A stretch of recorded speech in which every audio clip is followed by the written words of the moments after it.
Good night and welcome to the Galen Hour. We're back for 2024. This is season 6. It's a continuation of, it's part 2 of season 5, if that makes sense. But we're continuing with the medium-term development strategy, and we have some very influential, important guests with us tonight. I thank you for joining us. The Galen Hour is a production of Galen University. It focuses on academic excellence, sustainable development, and lifelong learning. Tonight, we are dealing with the citizen security pillar of the medium-term development strategy. In-house, we have representatives from the Ministry of Home Affairs and from the Ministry of Immigration. I want to welcome our guests. It is always good to have our guests in studios. It gets lonely when I'm here alone. So I have a full house tonight, and we also have a representative coming in virtually. So, ladies and gentlemen, welcome. I want to welcome Miss Deborah Baptist Estrada, who's the Director of the Department of Border Management and Immigration. On show tonight, Miss Estrada, welcome. Thank you for having me. It's a pleasure. We also want to welcome from the Ministry of Home Affairs, Dr. Anthony Richard Rosado, Deputy Commissioner of the Police. Deputy Commissioner of the Police. Thank you. Thank you for having me. Did I miss something out there, right, Deputy Commissioner? And we also have with us Mr. Elroy Awardo, who is a member of the Belize Police Department, a member of Belize Police Force. He works in the Development and Compliance branch of the Planning Unit, and he is an Inspector of Police. Hello there. Welcome. So those are our in-studio guests. Coming in virtually tonight, we have Lieutenant Zain Doheny, who is the coordinator of the Criminal Justice Program at Galen University. Mr. Doheny, welcome. We can see you. Can you hear me? Yes, and we can hear you. Yeah. So thank you, ladies and gentlemen, for joining us tonight. This should be a very enjoyable discussion, very informative. We're talking citizen security, a topic that is important to every single one of our citizens. Certainly we want to hear what's the state of our citizen security, what are the initiatives that are in the pipeline, are being executed and implemented to ensure that our country and our people remain safe. So on that note, I want to take our first quick break, and we will come back with our discussion. 2024, my year. My life, my education. Galen University, my choice for excellence in education. Apply today. For more information, email us at admissions@galen.edu.bz or give us a call at 614-6415. Welcome back to the Galen Hour. This is our first episode, season 6, and a new episode for 2024. I'm Diana Gomez-Perifit, and I'm your host for the Galen Hour. So we want to get right into our discussion. And like I said, we have representative from Ministry of Home Affairs with us tonight, as well as representative from the Ministry of Immigration. And so let us start with a question for our Deputy Commissioner. So, Deputy Commissioner, let us start with you. If you can just introduce yourself, and I'll give each of you that opportunity, and tell us a little bit about what your role is and what your department or your ministry's role is, or what you do within your ministry. Well, like you mentioned, I'm Dr. Richard Rosado. I'm Deputy Commissioner of Police. My main responsibility is the national operations and crime, so I'm responsible to ensure that the crime is maintained at a manageable level within the country. I have been a member of the Belize, serving my country for the past 27 years. I have a PhD in police leadership. Great, thank you. Welcome to our Galen Hour. It's a pleasure we look forward to the discussion tonight. Thank you for having me. Okay, so Mr. Elroy, would you like to kindly introduce yourself and tell us what you're... All right, formally introducing myself. My name is Elroy Awardo. I'm an Inspector of Police. I'm currently posted at the Development and Compliance branch. Currently, I work there as a policy and monitoring and evaluation analyst. My particular post revolves around development of policies and analysis of policies, and to determine whether or not these policies are feasible on the ground throughout the entire department for to ensure that the department achieves its strategic objectives. Currently, I hold a master's degree in defense analysis from the Naval Postgraduate School. So my work focuses on counterterrorism, counterinsurgency, and subsea conflict. Thank you. Welcome to the Galen Hour, Thank you. Inspector. And Ms. Estrada, I'd like to invite you to introduce yourself and tell us a little bit about what your department does. Good night, everyone. I am Deborah Baptist Estrada, and I'm the Director of Border Management and Immigration Services within the Ministry of Immigration. My primary responsibility are our borders, securing our borders and ensuring that we allow the desirable people to come into the country and lend to their stay and ensure that these individuals are legal in the country. Thank you. Great. Thank you. Thank you for that introduction. We have heavy hitters with us, obviously, and tonight's discussion should be a wealth of knowledge. Mr. Duhaney, Lieutenant Duhaney, would you kindly tell us a little bit about your role at Galen University? I'm Hussein Duhaney. I'm the program coordinator at Galen University for the Criminal Justice Program. I think our program is more a sales pitch now, is one of the oldest and one of the most, the program that is out there trying to do some work in the community as well in the system. My interests are in cybersecurity. I hold a master's degree in cybersecurity, and I'm also a graduate of the criminal justice program at Galen. Thank you. Thank you. Thank you for that introduction. We look forward to hearing your contribution, how academia contributes to citizen security. All right, so let's talk about what are, we know what are some of the responsibilities. We've heard from you what you do, but when we talk about Ministry of Home Affairs as with respect to citizen security, what are we, what is important information we need to know? Well, the Ministry of National Security, their main responsibility is the internal security of the country, to ensure that we maintain a stable internal security environment that will allow for the development of a peaceful and democratic society, and also that will provide that favorable condition for our people to prosper and to be successful and for their well-being. Great. So, our internal security. So if we were to assess and speak frankly about our citizen security and what the state of that is in the here and now, what is our situation when it comes to citizen security? I know a lot of analysis has been done, but from our perspective, the internal security of the country is relatively stable. While it is relatively stable, however, we still have some areas or priority areas that we are concerned about. For example, the maintaining the crime and the violence at a manageable level. We also have the managing the gang activities and the violence, and those are some of the main priorities that in our internal security apparatus that we consider critical for us to be able to manage. yeah. So, I mean, I know that analysis is done. We have the UN agencies, we have IDB. There are several reports out there on citizen security in Belize. What are the key factors that we must pay attention to when we talk about citizen security? Remember that the overall aspect of citizen security is to maintain that peaceful and democratic society and to ensure that the well-being of our people. And there's many factors that are variable that are considered into citizen security. Some of them, like for example, the criminal justice system, the many challenges within the criminal justice system, addressing the different level of crime within the country, the deterring the gang activities, the violence. Those are also priority areas for us within the criminal justice, maintaining the citizen security at a manageable level. So those are crucial points for us to consider. Mm-hmm. Indeed. So crime and violence comes up as two key words whenever we talk citizen security. Is it because there's a huger or a larger focus on crime? So when we're talking security, it's crime we're looking at? Not Not necessarily. necessarily.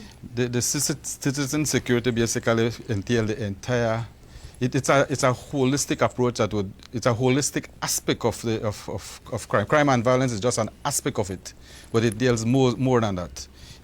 And it includes all the factors that are involved in ensuring that our people safety and well-being are protected. And also, like I mentioned, it also includes ensuring that we have a democratic and peaceful society. So it's basically just ensuring that we maintain a stable A environment stable environment, yeah. where we can prosper then. Yeah, absolutely. Because, I mean, if you even just think about crime, it really permeates all aspects of society. And Yeah. so, indeed, it is important for us. It's not the only thing, but because other aspects of our society contribute to our security. Okay, thank you. Ms. Estrada, how does immigration fit into the whole citizen security discussion? Yes. In alignment, I will go there. In alignment with the Plan Belize, the Ministry of Immigration comprises 3 departments: Refugees, Nationality and Passport Department, and the Border Management and Immigration Services.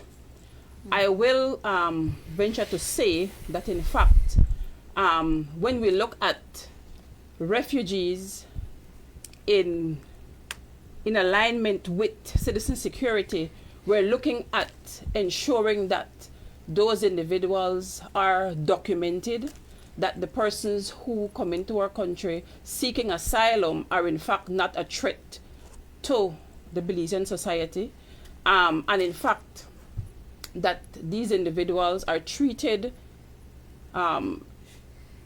with respect and giving all respect to their human rights. As it relates to our nationality and passports area, I will tell you that, for instance, under the medium-term development goals, we looked at ensuring that we have upgraded our passport system. We have a new electronic passport system that is dealing with ensuring that individuals who obtain our passports are who they say they are, and that these people are in fact Belizeans. And in looking at citizen security, it might not seem to have any relation, but I will tell you that when our citizens travel and they present that passport, it is showing that yes, this person is a Belizean, and in fact that passport is respected. When it comes to the matter of border management and immigration services,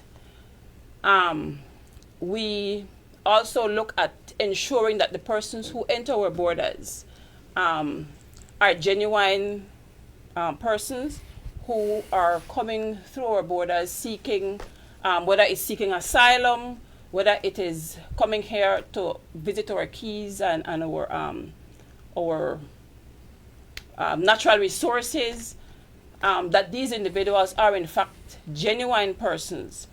I will tell you that in fact we do have methodologies in which we do deal with persons who are undesirable, because of course what it is that we look at inviting tourism and having persons visit our homeland, we want to ensure also that in fact the persons who come are not undesirables. And of course we do have mechanisms under which we collaborate internationally and nationally to ensure that in fact those persons who enjoy the space of the jewel of Belize, that they are genuine people and that they want to contribute positively for those persons who intend to remain in Belize, that in fact these are persons who want to contribute to the development of Belize. So essentially, yes, that is in a nutshell, that is what we're looking at. There's quite a bit that's going on. If you allow me to add as well, even though, as the Deputy Commissioner relayed, that the citizen security structure in Belize is relatively stable. We need to understand that in the geopolitical context, there has been a shift in the past recent years, to the point we have seen now in the international arena, it has become uncertain, organic, and therefore the threat level has increased to a level of complexity that is not easily ascertained, especially within Latin America and the Caribbean, as we have seen in the international news. The problem is, and what we have in concern, that these activities spill over into Belize, within Belizean territory. Therefore, recognizing that shift, then we must take proactive action. And that's the reason why within the department and within the ministry, we have shifted to a multi-sectorial approach to crime, to engaging crime and violence, engaging with all relevant stakeholders across the government, non-government, and international agencies, so that we can have a unified effort to combat these threats before they enter within Belizean territory. Great. So I like that you've said that there's been a shift, and that takes us then into what is it that we're dealing with now? What has that shift exposed? And then we could then talk then about what Belize is seeing coming through its borders, what is happening internally, maybe influenced by what's happening within our region, and what are the initiatives that we have put in place to counter. You want to Yes, allow me to begin. begin? We have observed that there are two major elements that we have of great concern. The drug trafficking organizations, or most notably the transnational criminal syndicate that deals with drugs. Belize is a conduit from transiting drugs from South America en route to North America and Europe. So they don't really stay here, they move along. However, those criminal elements link into gangs, and that's the problem that we have, that the gang situation has become much more complex, much more organized. Therefore, these two elements, that's the reason why I said a couple seconds ago, you take a look at the multi-sectorial approach, because gang violence is complex. There's a lot of socio-cultural, economic factors that we must engage, because law enforcement it's only one component. We will have to require all stakeholders to be involved in this process, to catch them before it becomes too late. So, like I said, the two major elements that we look of great concern is drug cartels and gang violence. Within the department itself, we recognize that, and we have come up with strategies that enable us to take a much more proactive approach, especially when it comes to instances of intelligence-led policing, and where we develop our necessary capacities within our human resource base to enhance our police officers and our commanders with that not only that command authority, but also that the ability to think creatively and innovatively in dealing with the complexities of crime and violence within Belize. If I may interject here, I know the awarder is already doing a synopsis of everything already, and as leaders within the police organization, we have to be able to link policing objective to those of a democratic elected government. Our overarching goals and priority for citizen security are spelled out in Plan Belize. And our Ministry of Home Affairs and New Growth Industry have taken those goals and priority to create our national crime control strategic plan. That strategic plan basically gives us a direction on how we are to, on the pillars and the priorities that we are to use to address the main concerns of citizen security. And those pillars we have, or the direction that our ministry has given us, we have embraced that direction. And like what Awardo said, it has been multi-sectoral, it has been collaborative, it has been working with both our regional partners and our security forces within Belize. But we have an entire strategic plan that we want to discuss. Great, yes. So it's multi-sectoral, and this is something that has come up with almost every ministry that we've talked about with respect to the medium-term development strategy.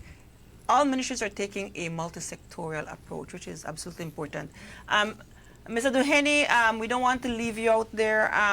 Maybe you can talk a little bit about, if we spin off of what Inspector Eduardo said about the human... I've been tuning in on citizen security can be a very complex issue when you're trying to address it, but Citizen security translates to looking at what is happening in the entire criminal justice system. While law enforcement is one aspect of it, you have to really look and see that it's connected to the other parts of or components of the criminal justice system, which are the courts, the judiciary, and human services. So everyone needs to be working in unison and having a strategy that is almost working in collaboration with each other. You know, so strategies can't be created in a vacuum because social workers require law enforcement. Law enforcement requires a competent judiciary. And when we speak about strategies, as Dr. Rosado was saying, Belize, for the most part, and when we look at it from an academic standpoint, data-driven strategies are what we want. And for the most part, in Belize, we have no comprehensive studies that have really been done when we look at the issues of crime. The last comprehensive study that was done was Dr. Gale's report that he authored in the book, Like a Bushfire, you know? So we in academia need to have information and data that's relevant. And yes, there are certain frameworks and theories. However, these theories need to be substantiated with local research as well. So that's what I have to add here. If I could add to what Mr. Duane said, and at the ministry, we have recognized, and even at the police department, that we do need a collaborative front, like what Mr. Duane said, because we do need the support to help boys transition from boys to manhood. We do need the support to help society, to help society, to help the family structure, to strengthen the family and the society. So whatever we do within citizen security, it does require a collaborative front, and we have recognized that. Great, and in this collaboration is also the private sector, you know. So, and I think this is very important to recognize that we cannot only depend on our government and our government agencies. The private sector plays a key role as well. So, thank you.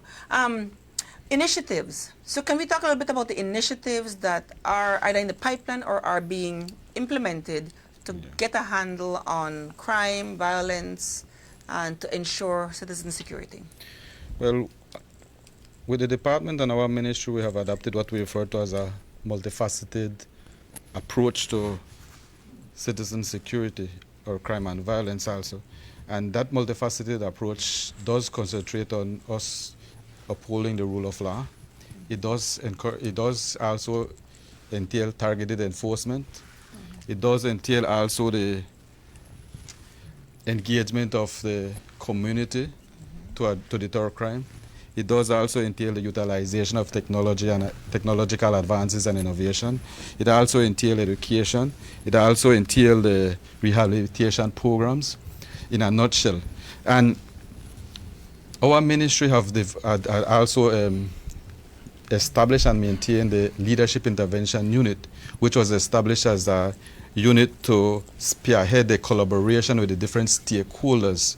So they are charged with developing, implementing, assessing, and the different social intervention programs, the behavior intervention programs, the opportunity intervention program, and the social well-being program.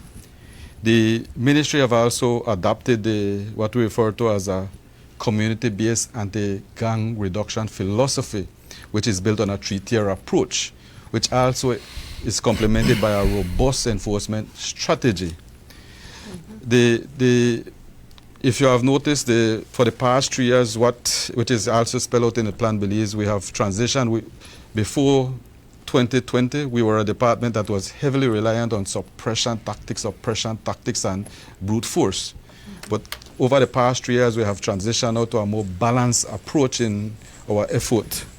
And we are no longer seen as a department that is only reliant on suppression and oppression. So we are moving in a more balanced approach towards citizen security, or to addressing crime and violence within the country. So we look at it as a balanced approach and a humanistic approach. Great. I like that you brought that up because indeed there has been a shift that not very many have mentioned, but it is noticeable that it's not just oppression and suppression. So thank you for pointing that out. So the strategies are in place. What are some, are there some actual projects that are ongoing that you can mention? From a migration perspective, like I said, under the Plan Belize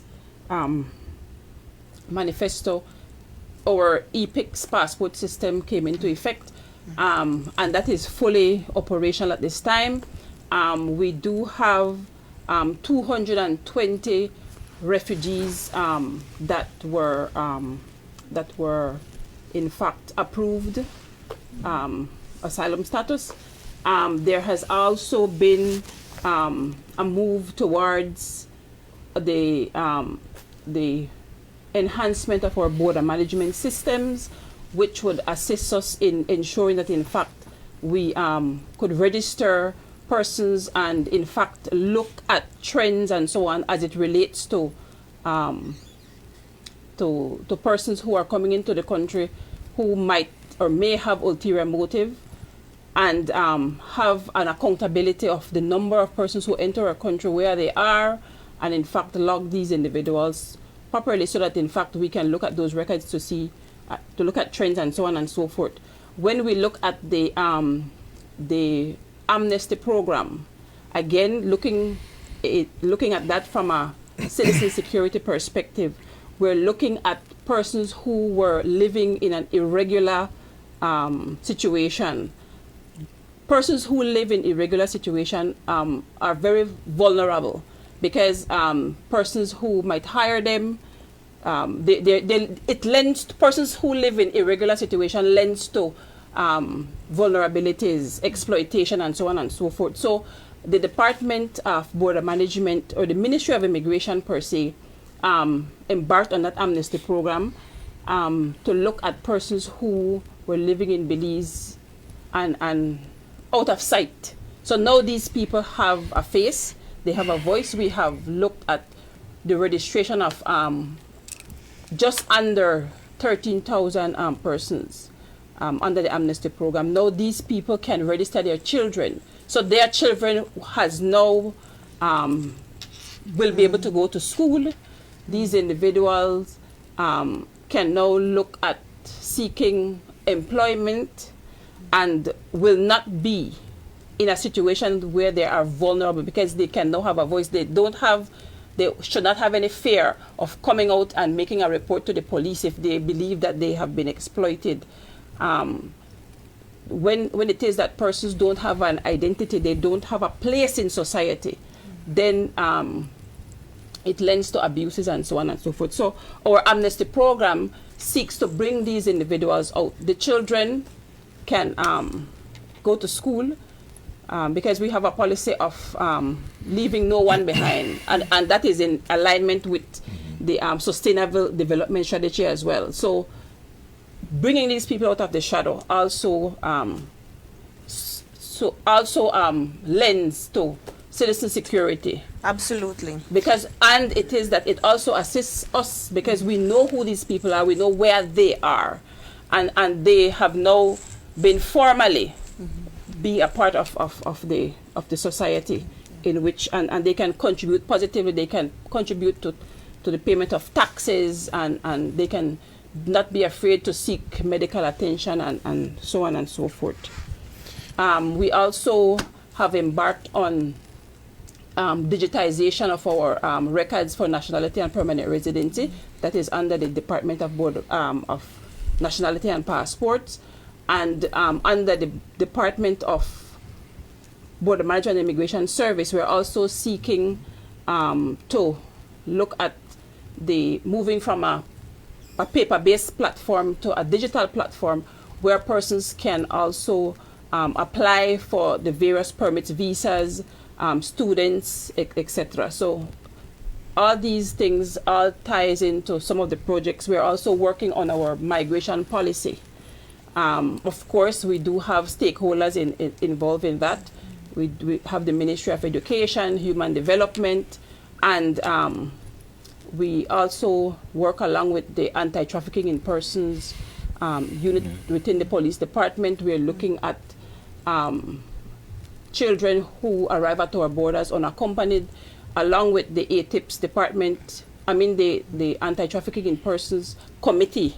We also did migrant children, a protocol for unaccompanied migrant children, how it is that these children are taken care of when they arrive at our borders unaccompanied. So we also work along with the Department of Human Services. Great, yes. If I may add, one of the pillars within Plan Belize is technology and innovation. And 2024 will see a broader application of technology and innovation within the police department. 2024 and beyond, we will see the establishment of a national surveillance camera system. We're also looking at the integrated 911 communication system center. We're also looking at the application of artificial intelligence algorithm that we are incorporating.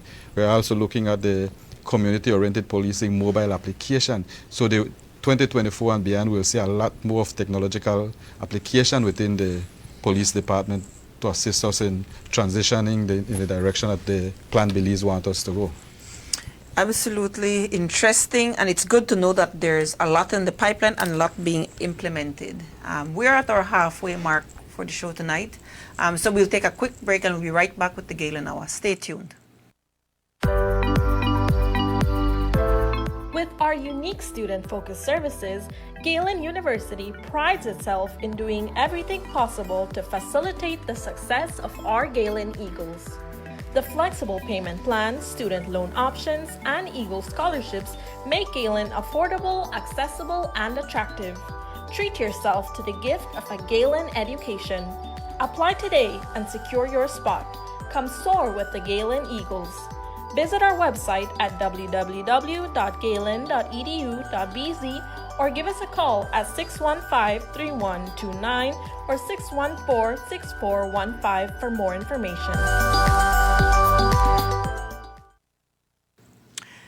Welcome back to the Galen Hour. We're talking with representatives from the Ministry of Home Affairs and the Ministry of Immigration. We want to pick up where we left off just before that quick break and talk a little bit about the multifaceted face, if we call that, of crime in Belize, but we know it's not just in Belize, and how demographics of what crime looks like in Belize, and how our ministries deal with juvenile offenses as well as gender-based violence.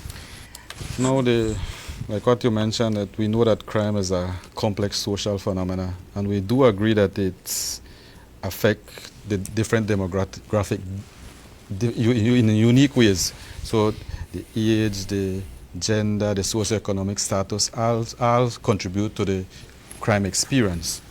And in terms of juvenile offenses, what our ministry has always been emphasizing also is about rehabilitation, reintegration rather than penal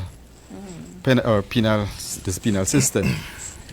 And the Belize Police Department, we have what we refer to as the diversion program. But before I go there, the Juvenile Offender Act specifies that a child is anybody below the age of 14, a young person is between 14 and 16, a juvenile is below 18. So what we have done whenever an offense is committed by a juvenile, once it's not a homicide or any major crime, we give them the opportunity, along with the parents, to enter what we refer to as the diversion program. The diversion program is basically connecting them to one of our agencies that work with us in terms of facilitating them in developing into a productive in developing into a productive member of society. So they would provide, or those connecting agencies would provide things like counseling, mental health services. They would offer vocational training, after school activities, and things like those. So our diversion programs would facilitate them with that rather than putting them through the penal system. However, if they are charged The Juvenile Offender Act provide the court to also facilitate them with what we refer to as a judicial review, the judicial supervised diversion program. So they can also enter that diversion program rather than to have them be criminalized and enter through the legal system. So we have both aspects of it in how we deal with juvenile. And I must also add that the Ministry of Home Affairs have also, through the Leadership Intervention Unit, have also been creating safe spaces and within the safe spaces and supportive environment within the different communities. And they are working with the churches, with the schools, with the Department of Youth Services, with the Community Rehabilitation Department, and other entities in order to create this safe and supportive environment within the different communities. So in a nutshell, it's like what our minister have always been saying. First, it's once we deal with juvenile, it's rehabilitation and reintegration. Before we deal with the penal system. Okay, good. Yes, I want to bring Mr. Duheni in on to just talk about a little bit about the reintegration and how academia can play a role. I know Galen University was involved in a very commendable activity today with the Kobe Foundation. Yes. At Galen University, we are striving to push the whole idea as well of restorative justice. I know Dr. Rosado was speaking to the effect of diversion and the benefits of having these diversion programs, but we have recognized that the diversion programs are limited as well to certain offenses, primarily spelled out in the Criminal Justice and Reform Act. We have also looked at how reintegration and successful reintegration is tied into citizen security. If we have effective programs at the prison, there will be, by how it is structured by concept, less persons who are going to commit offenses or recommit offenses. You know, in Belize, our recidivism rate with the last study that Dr. Aladdin conducted was somewhere around 12%. And that is still relatively high for a country. And we hope that through these programs, that if we have proper integration programs, having spaces where people can turn to for support post-release, people can have some type of job integration programs, you know. One of the issues has always been people who are released and have criminal records working with the business community. And this is where the same model comes in that we spoke about, the private-public partnerships. We need those systems to be reflective of what is or what we are seeing on the ground. So we were at the prison today, and the corrections part of the criminal justice system, Galen was playing a friendly match with the prisoners at the Kobe Foundation, and this is to show that this sector of society, these people are within the system and will come out back to be productive citizens. Reform, rehabilitation, we have to be a part of the solution, and I think our mandate at Galen has shifted towards that, being more visible in society. We are piloting a study in terms of reintegration, some of the institutional gaps that exist that limit reintegration of persons into society, and all the issues that are revolving around the whole problem of reintegration. You know, the prison gets less money when someone, for example, is out on parole.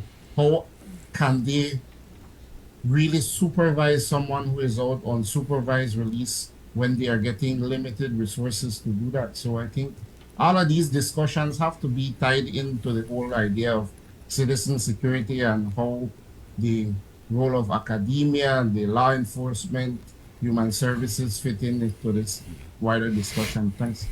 Thank you. And I totally agree with him. You know, I think that each one of us, each organization, each entity play a crucial role in ensuring to enhance citizen security. And I'm happy to hear what Galen is doing. Yes, they made us really proud today. Our athletes have been in the limelight for the last few months, and we're really happy that they were willing to go into the Kobe Foundation, because sometimes it can be a little bit daunting, not being sure, So, and it went really well. So academia can do more than just teach. Yes, and I totally agree classroom. that, because they can leverage their expertise and resources in helping us in many ways, like what Duhine said, in research, education, policy development. Absolutely. So there's many ways that the academia can help us. And we are happy that Galen is a part of the initiative that they are doing. We are proud of our Galen University. Thank you. So also, I wanted to bring in how do we address gender-based violence? Now, gender-based violence, we have always looked at it by addressing it through collaboration and coordination with the different sectors, the government agencies, the non-government agencies, the community organization, in addressing it. So we have 3 different tiers in which we try to address it, which was the prevention aspect of it through the education, community engagement, the media campaign, providing the necessary services, and then through holding the perpetrator accountable through the legal system. So that's basically in a nutshell, but it's a collaborative effort. We're also exploring in putting together what we refer to as a gender-based violence center, where we will have all the different agencies in one unit. And 2024, and this should become a reality in 2024, where instead of having the police, the person go directly to the station, we're having a center that's outside of the police department, and it is a separate unit. And where we have the human services, the gynecologist, the social worker, so as one unit in addressing the gender-based violence. So that's something that we're discussing right now with our partners, and I'm hopeful that it will become a reality this year. Fantastic. I mean, we're always looking for improved ways to ensure that our citizens are secure. As with Women's Month coming up in a month or so, we know a lot of focus will be on what is being done, and we know there recently in the news there's been some issues. So we want our women to feel secure and to know that they can turn to our security forces. But I wanted to ask data. Where does the data come from for you to plan, make projections, strategize? How do we collect our data that fuels or informs our strategies and our projects? Now the main data center for us is the Crime Observatory. But the Crime Observatory also work with our statistical unit, which we refer to as Joint Intelligence Coordinating Center. They also get data from the different other agencies. So while they might be just concentrating on crime data, they have also engaged the Ministry of Health. They have also engaged the Ministry of Human Development. So we will see other indicators that will come out of the Crime Observatory. And those data have also assisted us in doing in tailoring our crime fighting strategy. That's where my job comes in. Yes. My job comes in when we want to try to translate data into policy. So basically my job is to take a look at the data that we have available from the various areas that the Deputy Commissioner has relayed to us. And then I observe it and see how we can translate that into policy. Because we have to change and adapt according to what the data is saying, rather than a reactive approach. So if the data is saying that there is crime tendency going into one direction, then we form policies or adjust what we have on our crime fighting strategies to adjust to such, so that we can respond to such eventualities. So that's where. If I could quickly ask, which is the safest district in Belize right now based on the data that you have available? Honestly, in terms of, Eastern Division, what we refer to as Belize District, account for 50 or 60% of all the major crimes. In the country? In the country, Belize District. For this year, we are seeing the North account for the largest decrease in major crimes, then followed by the South, then the West. But however, Belize City, we have also seen a huge reduction, and especially in our violent crimes last year. And our murders for last year in the entire country has decreased to 87.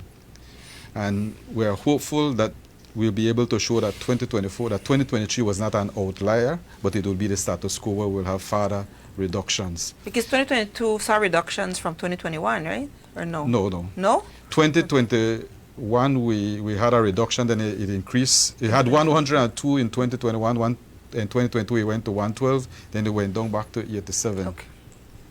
So right now we... Interject as well.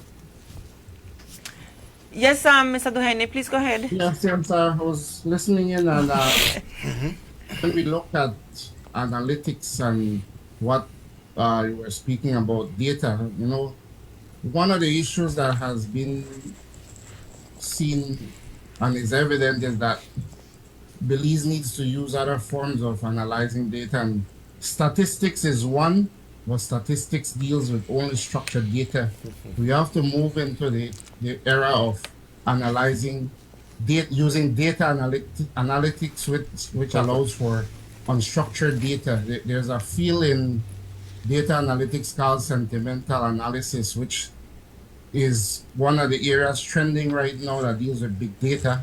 That, for example, when you look at citizen security, Facebook is one of the primary tools that is used in sentimental analytics, seeing and collecting data of what people are posting in terms of what they feel. And citizen security has a lot to do with how the citizenry feel about the security mechanisms that exist. And analytics allows you to analyze that unstructured data and create that policy that Mr. Awardo was speaking to. So I'm hoping there can be some type of integration and push towards big data and that field as well. Well, that's what's one of the item I mentioned, the artificial intelligence algorithm. We have our Comstat office in Belmopan, which basically oversee the analyzing our data, and they will be incorporating this year some artificial intelligence algorithm to help us better manage the data and interpret the data and analyze the data. And you will see that 2024, it would be an year of technology and innovation. So I think I'm fully in agreement with what Mr. Duhene said. It is something that it would make our job easier anyway. And it's a direction that the department and our ministry want to go. And in addition to that, when it comes to training and capacity development for our senior officers, one of the things that we're looking at is to enable them, to give them the necessary capacities for them to use data, not only quantitative data, but qualitative data. So what we're going to do is doing training courses, specifically enabling commanders to use those both types of data for the purposes of developing their own tailored strategies in a respective area of operations or area of responsibility for them to do their crime fighting activities in a tailored way that responds to the data that they are observing in their respective areas. Yes, so there's quite a lot going on, quite a lot of initiatives and innovation and technology being used to help us to maintain a safe and secure nation. Yes. I think Galen as well, Dr. Diana, is we are the ones pushing towards that, and with the introduction of our STEM and AI lab, I think it's a good way to see further collaboration in the part that Dr. Rosado was speaking about. Yeah, indeed, thank you. So we need to start giving you an opportunity to give your last words. So if we could start with you, Ms. Estrada, what would you like to leave our nation thinking about as we run down to the closeout of tonight's Galen Hour? Yes. In closing, I want to ensure and to assure the Belizean people that, in fact, the Ministry of Immigration is definitely looking at migration. We're looking at our migration policy, and that will formulate our policies and strategies as we move forward in this era, where in fact we must continue also to look at our international partnerships with the IOM, with in fact the UNHCR, and look at the trends in migration and see how best we can integrate through our strategies that we have within the ministry to integrate persons who want to make Belize their home. Fantastic. Inspector Wardo, your last words, please. Of course. Rest assured from the department's standpoint that we are working. We are doing our utmost best to develop the necessary tools, strategies, and capabilities to fight crime. However, we cannot do it alone. We require the assistance and the input from all our stakeholders, and most importantly from the Belizean people. We need their support, we need their cooperation, and especially we need their partnership. It's only if we work together we can truly establish a safer and more secure Belize. Thank you for that. A safe Belize is everybody's job. Thank you. Deputy Commissioner? Well, to add to what Mr. Wardo said, that we're trying hard at the ministry and at the police department to change the professional outlook of the department. We are having a more educated department, and you'll see greater acceptance of the marginalized. You will see a decrease in dogmatism, authoritarism, conservatism, rigidity. So we are transitioning into a department that embraces a balanced approach, an approach that is all inclusive, an approach that is based on communication and collaboration, and promoting a shared vision in managing crime. So this is something that it is all of us our responsibility to ensure that we enhance citizen security. And I applaud the Galen University for this initiative and for the initiative they're taking in terms of reintegration. And more collaboration like this is what we need in Belize. And I hope that we can see more. Indeed. We all need to do our part. Certainly, as I sit here tonight, I feel a lot safer. I know we are in good hands with both our Ministry of Immigration and our Home Affairs. So thank you for all the hard work that you do, and we know you're working. So thank you. Mr. Duhene, you have the last word. Quickly from the perspective of academia, you want to say any last? Yeah, we stand here to support any initiative, and I think as part of some of the capacity gaps that the police surely are realizing as they re-strategize for 2024, I think what we are doing at Galen and under the criminal justice program, we have the expertise, the skill sets. We're interested in AI, we're interested in analytics, we're interested in reintegration. So I think we surely can work together. We both can be the solution and the change we're looking for. So I just said we're here to support. Thanks. Thank you, and thank you for all you do to promote and ensure the success of our criminal justice program at Galen University. 50 minutes is not enough time to talk about what we venture to talk about tonight. It's just such a loaded topic. Next week we come back with more on citizen security, so there are 2 weeks dedicated to this particular topic. I do want to thank you immensely for joining us tonight. I certainly wish we had more time, and hopefully we can have you back on another episode of the Galen Hour.